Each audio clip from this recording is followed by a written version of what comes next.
Wala ka nang magagawa. Hebrews 9 verse 27, it says that after death comes judgment.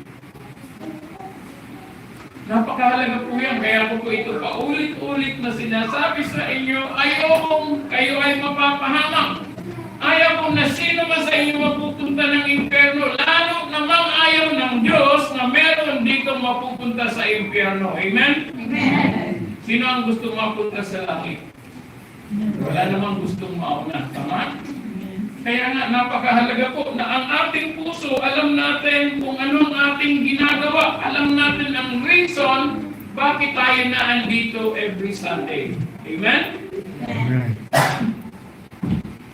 Okay, so we must accept it. Tandaan niyo po, ayaw ng Diyos na sino man ay huwag mapahamak kundi magkaroon ng buhay na walang hanggan sa pamagitan ng pananampalataya sa ating Panginoon. Kaya po napakalinaw nung sinulat ito ni John, yung mabuting balita in the book of John chapter 3 verse 16, it says here, for God so loved the world that He gave His only begotten Son, that whoever believes in Him should not perish but have everlasting life. Alam niyo po ba, the love of God is universal. He says, whoever, sa lahat ng mga tao na mananampalataya, they were given the chance, the opportunity to receive Him so that no one will perish.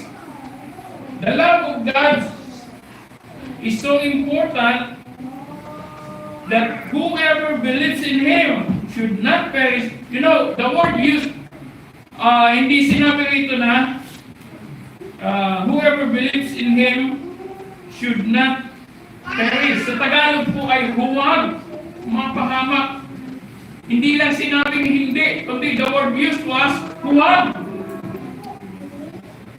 Huwag mapahamak. Okay. Hindi magkaroon ng buhay na walang hanggan. Isipin niyo ito, ang ating Panginoon, ginawa niya yung napakabigat na desisyon para ibigay ang kanyang nag-iisang anak. Kung tutuusin, sino sa inyo ang may mga anak na lalaki? Na iisa lang. Tapos meron na nangangailangan na maligtas. Sino sa inyo ang magsasabi na kaya niyong isakripisyo ang inyong nag-iisang anak para sa iba? How many of you will say, I am going to sacrifice my own son for that son who is dying? Meron ba? Wala, di ba? Manghihinayan tayo. Manghihinayan tayo. Okay? Pero ang Diyos ko, hindi siya nanghinaya. Bakit? Nakita niya ang pinakakailangan ng tao. The need. He felt the need. He not just sees the need, but he felt the need. Our salvation, which is so important. Because God doesn't want any one of us to perish. Nung binabasa ko yung paulit-ulit kong binabasa yung sinabi ng Diyos sa book of Ezekiel, sabi niya, I do not take pleasure in the death of the wicked. Huh? Why? He loves every soul. He loves everyone He has created. Mahal tayo ng Diyos, lahat tayo. Amen? Amen. Tandaan niyo po yan, mahal na mahal kayo ng ating Panginoon at walang gusto ang Panginoon. Hindi niya talaga gusto na kahit sino ay mapapahamak. Ayaw niya maghirap tayo eternal. Nakapahamakan doon sa impyerno. Marami ang iba na nasisiran ko ng salita ng Diyos, but they don't care. Wala lang, baliwala lang, alam niyo po ba kung gaano kahalaga ang salvation? Yan lang.